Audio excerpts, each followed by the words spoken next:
Hi dear students, welcome back to pro classes. कैसे हो आप सब? आई होप दैट आप सब अच्छे होंगे। और आज हम लेकर आए हैं प्रीपोजिशन का पार्ट नंबर 5 और जो शेष प्रीपोजिशन है, बची हुई प्रीपोजिशन है, उन सभी प्रीपोजिशंस को पढ़ेंगे। तो आइए समझते हैं, चलते हैं टॉपिक पर। तो टॉपिक है correct uses of prepositions, part number 5 है उसका। तो सबसे पहले आज हम देखेंगे एट को। एट हमारा इस समय एक टॉपिक है, इसी को लेकर हम आज डिस्कस करेंगे कि ऐट का प्रयोग कहाँ कहाँ करते हैं। ऐट का प्रयोग कई डायरेक्शंस में होता है, इसका कोई निश्चित अर्थ नहीं होता, इसके कई अर्थ होते हैं। इसका अर्थ में भी होता है, इसका अर्थ पर भी होता है, ठीक है, इसका अर्थ से भी होता है। तो कई इसके अर्थ होते हैं, उसको हम समझ लेंगे, ठीक है। तो ऐट का प्रयोग सबसे पहले हम करते हैं एफिशिएंसी के लिए। एफिशिएंसी क्या होता है डियर स्टूडेंट्स, उसको समझ लीजिए। एफिशिएंसी का मतलब होता है दक्षता। जैसे मान लीजिए कोई भी व्यक्ति या कोई विद्यार्थी किसी विषय विशेष में कोई उपलब्धि हासिल कर लेता है। जैसे कि मान लीजिए मेरा भाई अंग्रेजी में बहुत अच्छा है, या कभी उपलब्धि हासिल नहीं भी करता है, मान लीजिए कमज़ोर भी है, तो अगर हासिल करता है तब भी हम ऐट का प्रयोग करते हैं, नहीं कर पाता है तभी भी हम ऐट का प्रयोग करते हैं दक्षता के लिए, यानी एफिशिएंसी के लिए, ठीक है। मैं आपको एक एग्जाम्पल के थ्रू समझाना चाहता हूँ। जैसे माई sister is very dull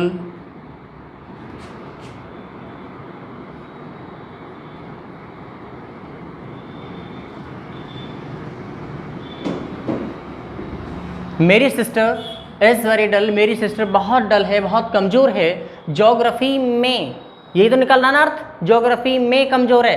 तो में के लिए यहाँ पर हम किसका प्रयोग करेंगे? इनका प्रयोग करेंगे, या एट का प्रयोग करेंगे, या टू का प्रयोग करेंगे, या किसी का प्रयोग नहीं करेंगे। तो डियर स्टूडेंट्स आप देखिए, अगर हम मीनिंग के अकॉर्डिंग प्रीपोजिशंस को पढ़ते हैं, मीनिंग के अकॉर्डिंग रटते हैं, तो रटने पर आधारित तो इन आ रहा है, इन ज्योग्राफी। लेकिन ज्योग्राफी कोई कमरा नहीं है कि उसके वो अंदर है। ज्योग्राफी एक विषय है, और विषय विशेष के लिए जो बात जब होती है तो उसको एफिशिएंसी कहते हैं। तो एफिशिएंसी के लिए यहाँ पर एट का प्रयोग होगा, यानी में के अर्थ में इनका प्रयोग नहीं होगा बल्कि एट का प्रयोग होगा, ठीक है स्टूडेंट्स। तो समझ में आ गया होगा। अब यहाँ पर हम एट का प्रयोग किसके लिए कर रहे हैं? एफिशिएंसी के लिए। तो इस समय हम इसे कहेंगे, इस समय हम एट को क्या कहेंगे? Preposition of efficiency. अब दूसरे पे चलते हैं। इसका दूसरा कॉन्सेप्ट क्या है? एट का प्रयोग टेम्परेरी एक्शंस के लिए करते हैं। टेम्परेरी एक्शन, टेम्परेरी एक्शन का मतलब जैसे आपने सुना होगा कि मजदूर जो होता है अपनी काम पे जाता है, मजदूरी करने जाता है, तो वह उसकी एक परमानेंट जॉब तो नहीं होती ना, वो बस एक कुछ ही समय के लिए होती है। तो वह उसका एक टेम्परेरी कार्य हुआ। एक्शन मीन्स कार्य यानी वर्क हुआ। जब कोई कमज़ोर रैंक का कोई मजदूर है या दूसरी रैंक का मजदूर है, कोई भी मजदूर तो कोई भी हो, लेकिन वो अपनी जब काम पे जाता है तो उसके परमानेंट जॉब नहीं होती है, प्राइवेट कार्य होता है, उसका अपना निजी कार्य होता है। तो ऐसी स्थिति में हम वहाँ पर किसका प्रयोग करेंगे? एट का प्रयोग करेंगे। एग्जाम्पल के थ्रू हम समझेंगे इसको।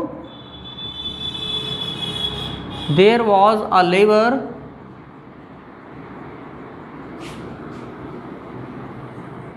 who was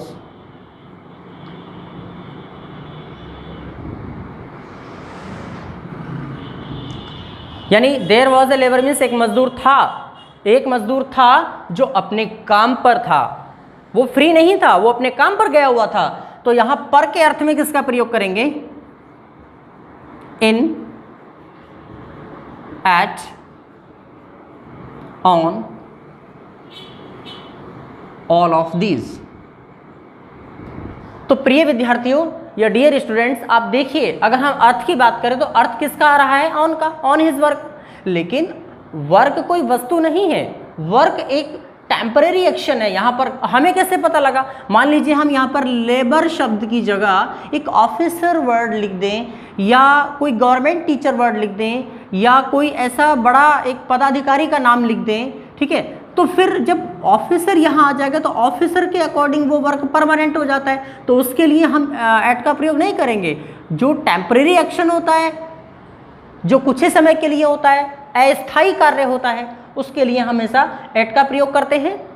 और अगर स्थायी कार्य है, मान लीजिए कि वो ऑफिसर है, गवर्नमेंट सर्वेंट है, तो उसके लिए हमेशा इन का प्रयोग करते हैं, इन हिज वर्क। ठीक है, तो लेकिन यहाँ पर हम एक कॉन्सेप्ट पढ़ रहे हैं एट का, तो एट यहाँ पर टेम्परेरी एक्शन के लिए किसका प्रयोग होगा, एट का प्रयोग होगा। अब इसका तीसरा कॉन्सेप्ट हम पढ़ते हैं। तीसरा कॉन्सेप्ट है इसका to show a point, point को दिखाने के लिए। पॉइंट को दिखाने का मतलब है कि छोटी जगहों के लिए, टू शो अ पॉइंट का मतलब है छोटी जगहों को दिखाने के लिए। जैसे मेरा भाई स्टेशन पर है, तो वहां पर भी एट का अर्थ पर के लिए करते हैं, एट का प्रयोग पर के लिए करते हैं। कब? जब उसका पॉइंट को दिखाने के लिए करेंगे। जैसे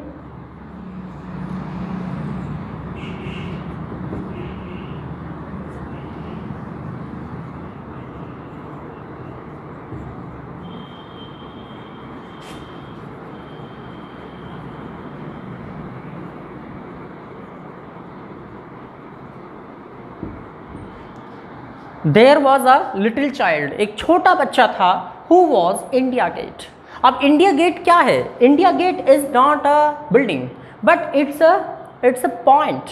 ये एक छोटी सी जगह को दिखा रहा है, छोटे स्पेस को दिखा रहा है। ठीक है, तो जब ये छोटे प्लेस को दिखा रहा है तो यहाँ पर किसका प्रयोग होगा? पर के अर्थ में एट का प्रयोग होगा।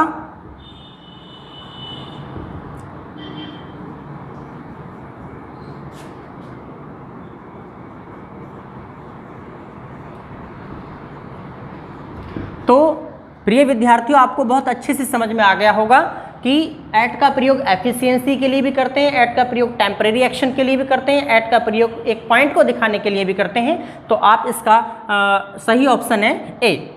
ठीक है, तो आप इसका स्क्रीनशॉट ले सकते हैं। तो सबने स्क्रीनशॉट ले लिया होगा। अब आते हैं एट के ही और भी बहुत सारे प्रयोग हैं।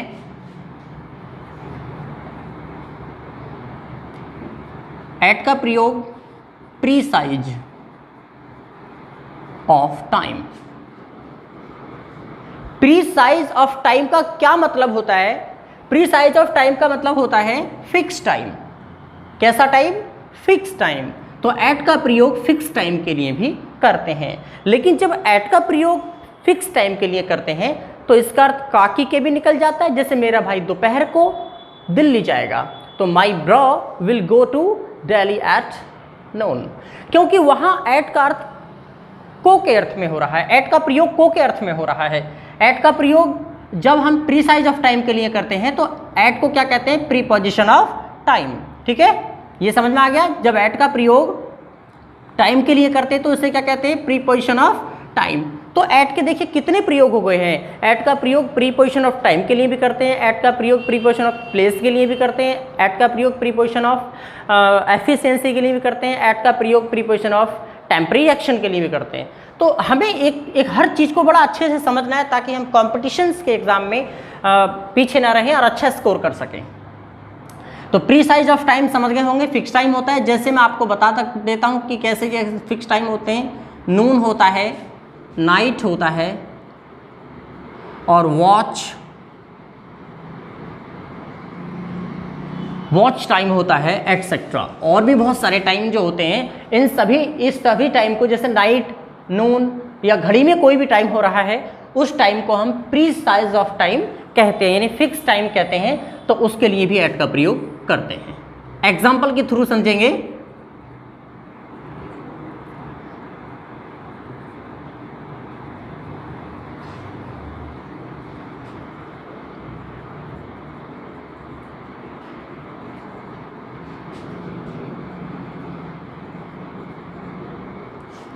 माई ब्रदर, मेरा भाई, वॉज स्लीपिंग, सो रहा था। मेरा भाई सो रहा था रात में सो रहा था। ठीक है, तो नाइट कैसा टाइम है? प्री साइज ऑफ टाइम है। नाइट कैसा समय है? प्री साइज ऑफ टाइम है, एक फिक्स टाइम है। ठीक है, तो अब हम इसके लिए किसका प्रयोग करेंगे? एट का प्रयोग करेंगे।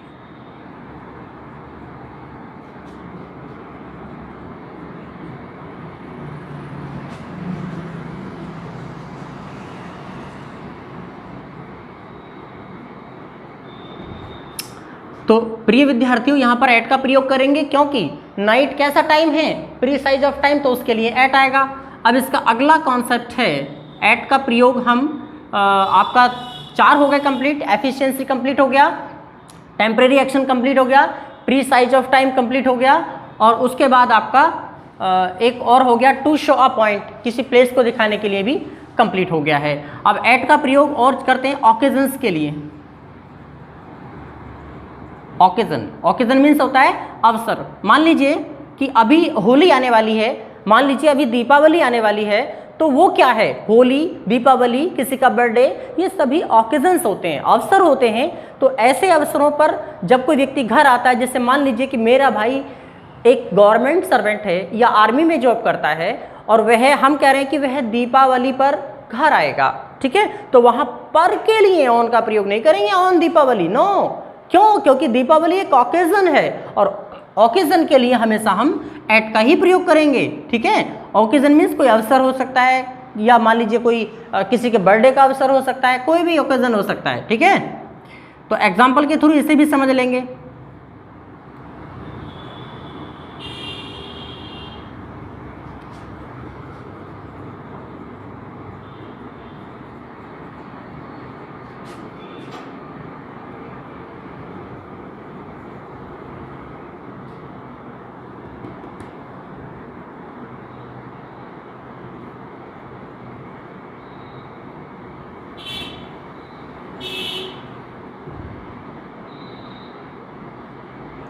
अब ये सेंटेंस लिखा है, माई फादर विल कम, मेरे फादर आएंगे, होली पर आएंगे। कहाँ से? कलकत्ता से। कलकत्ता क्या है? एक प्लेस है, एक जगह है, तो वहाँ से आएंगे, होली पर आएंगे। तो होली क्या है स्टूडेंट्स? होली एक ऑकेजन है, और उसके लिए किसका प्रयोग करेंगे? एट का प्रयोग करेंगे।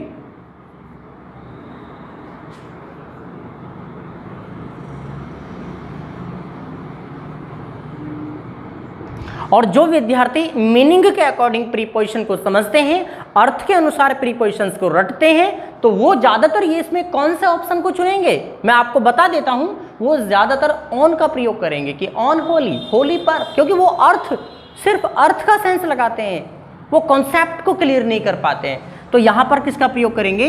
एट का प्रयोग करेंगे, क्योंकि एट का प्रयोग ऑकेजन के लिए हो रहा है। हमें पता है कि होली एक ऑकेजन है, ठीक है, तो ये भी आपको समझ में आ गया होगा। और नंबर 6 पर अभी इसका एक लास्ट में एक प्रयोग हो रहा है, रेट।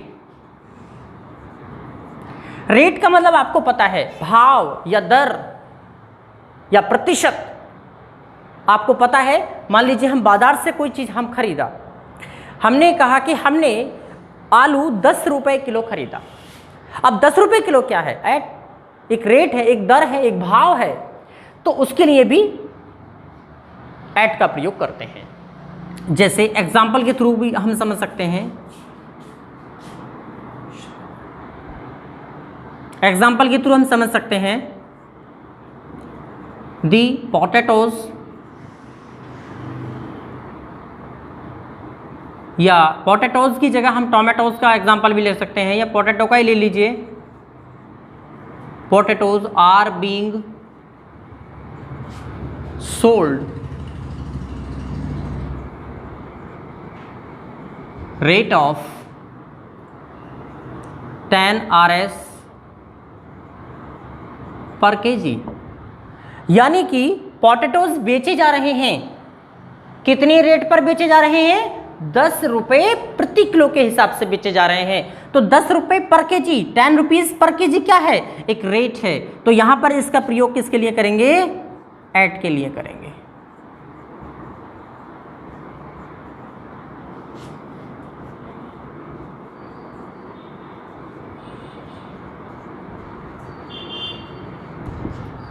तो यहां पर रेट के लिए प्रयोग हो रहा है, एट का प्रयोग करेंगे। तो कौन सा ऑप्शन ठीक है? ए ऑप्शन ठीक है। तो प्रिय विद्यार्थियों, डियर स्टूडेंट्स, सभी को समझ में आया होगा। Thanks for watching my video. और यदि आपको वीडियो बहुत अच्छी लगी है तो आप इसको लाइक करें, सब्सक्राइब करें और अपने दोस्तों को शेयर करें। मिलते हैं प्रीपोजिशन के पार्ट नंबर 5 में।